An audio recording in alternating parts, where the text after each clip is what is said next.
Hypogeum is a word that comes from ancient Greek and means an underground chamber, generally in regards to a temple or tomb.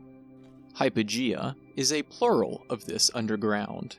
Hypogea is also the name of an indie 3D platformer title that stars a cast of quiet robots exploring a mysterious megastructure.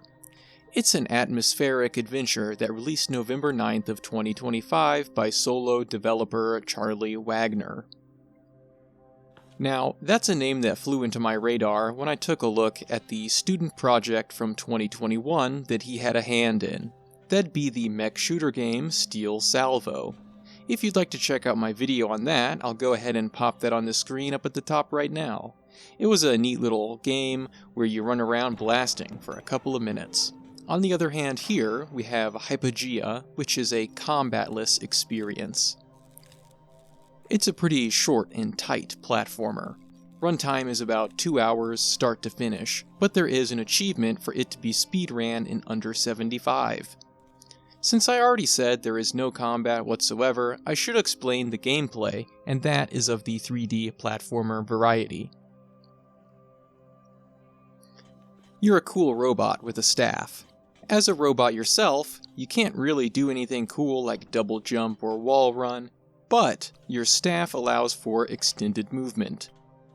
You can sort of pogo jump off of it to double jump, or use its hook at the end to grapple ledges. Besides that, the gameplay is split loosely between a few levels that each have their own mechanics. This includes things like climbing chains, momentum hooks, slides, jump pads, porous walls, movable environmental pieces, and even platforms that only become tangible when under the light of some magical butterflies. The gameplay here feels really good. Every mechanic feels like it has had enough time to shine without getting overly difficult or repetitive. I suppose that's easy to do when the game has a shorter runtime, but really, the game was a pleasure to play all throughout as I did the whole thing in one sitting, which is unusual for me. Some of the movement requires multiple actions to get through, and a really good job was done making everything feel not only balanced, but relevant to the staff. There are also minor environmental puzzle portions that cause you to lose the staff, in which case you use it to jam gears temporarily and are left without the additional movements.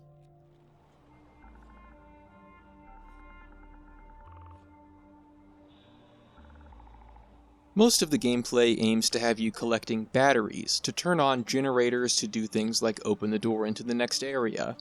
Besides these batteries, there are also 24 artifacts to collect.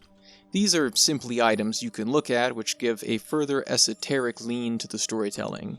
The bigger story collection is present in 6 recollections, as they're called, that you find in green glowing dead robots. These showcase glimpses of the past that do some world building that explains what exactly you are and why you're there. And if you couldn't guess it by the name, Hypogea, this seemingly is, in fact, a tomb. A tomb for vaguely World War II themed robots, tank bots, spider bots, and the like. Since there is no text or voice acting, most of the story is told by the robots, looking with their mono eyes and pointing in various directions. It is a quiet and calm zen.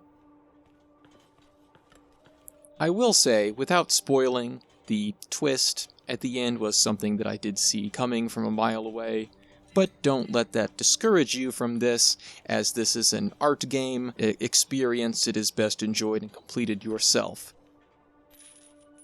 It has a low poly and simplified aesthetic that I find very enjoyable. It is easy to get lost in the mass of a rusty megastructure until you crawl your way through a crevice and end up in some glowing fungi forest.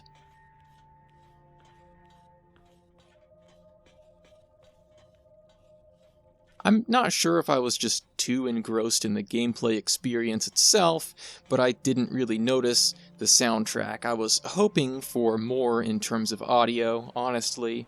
While it was definitely passable for my ears, I found it feeling a tad lacking. Overall, this was a pretty short, but pretty great platforming experience. Something more relaxed and introspective that combines an interesting set of mechanics with an interesting premise, packaged together incredibly neat.